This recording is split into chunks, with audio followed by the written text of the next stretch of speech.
When we're measuring items around us in everyday life, we use things like a cup, we might use things like a dozen, different numbers to measure large quantities. For example, we're talking about paper. We will measure paper in a ream of paper, 500 sheets. It's a lot easier to get your paper by the ream instead of getting it by the individual sheet. When we're talking about pencils, we will get a dozen pencils. Instead of getting individual pencils, they come prepackaged in this pack of 12. Other things that come in dozens, you might have donuts, you will have eggs that are sold in the dozens, and things like sodas come in 6-packs. Well, in chemistry, atoms are so small that we can't use things like dozens, we can't use things like reams.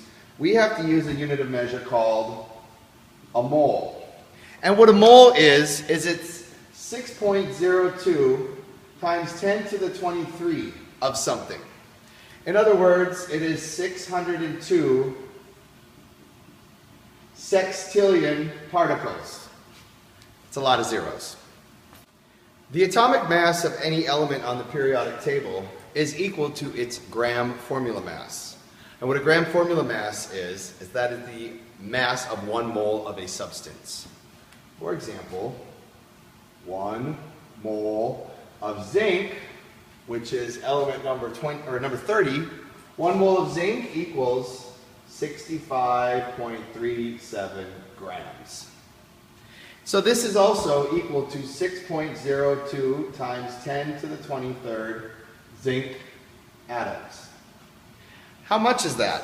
Well, it's either 65.37 grams, or you could count out every single atom, and if you did that, you'd be here for several thousand years.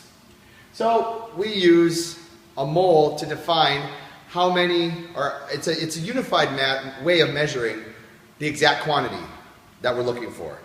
This is 1 mole of zinc. This weighs 65.37 grams. But if we wanted to figure out the gram formula for a compound, we got to do things a little bit differently. So, for example, we're going to take, for the gram formula mass,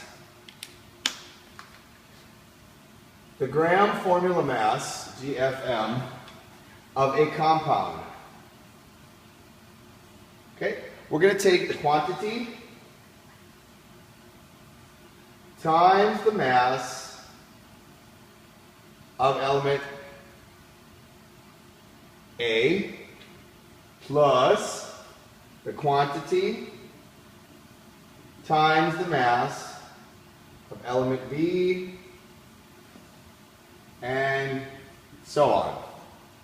So for example, if we're trying to figure out the gram formula mass of water, we have, first of all, we got to break down, we have 2 different elements, so this hydrogen could be A, oxygen could be B, or vice versa. It doesn't really matter. So we're going to take the quantity, 2H, times the mass of 1 hydrogen is 1.0079 grams. But for our purposes, we're just going to call it 1 gram. That equals 2. Now we're going to figure out how many oxygens we have. We look right here, we have 1 oxygen times, that is 16 grams for the oxygen, it is the atomic mass, and that equals 16. 2 plus 16 is 18 grams per mole of water. This is how we would write it, 18 grams per mole. Let's do one more.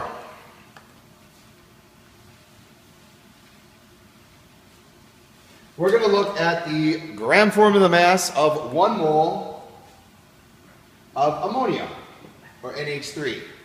So we're going to do this a little bit differently now. We have 1 nitrogen times the mass, which is 14 grams. Get this from your periodic table, equals 14. Now we have 3 hydrogens times 1 gram per hydrogen equals 3 grams. The atomic, or the gram formula mass of nitrogen is 17 grams per mole. Now how much, for example, 1 mole of water,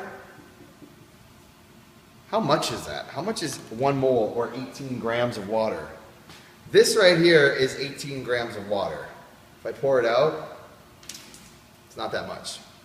This right here was 1 mole of zinc. The reason that there's more zinc is because zinc is a much heavier atom. Zinc has many, many more protons and neutrons than oxygen or hydrogen. Okay? So you're going to practice a few of these, and we're going to talk next about percent abundance in a compound. Thank you.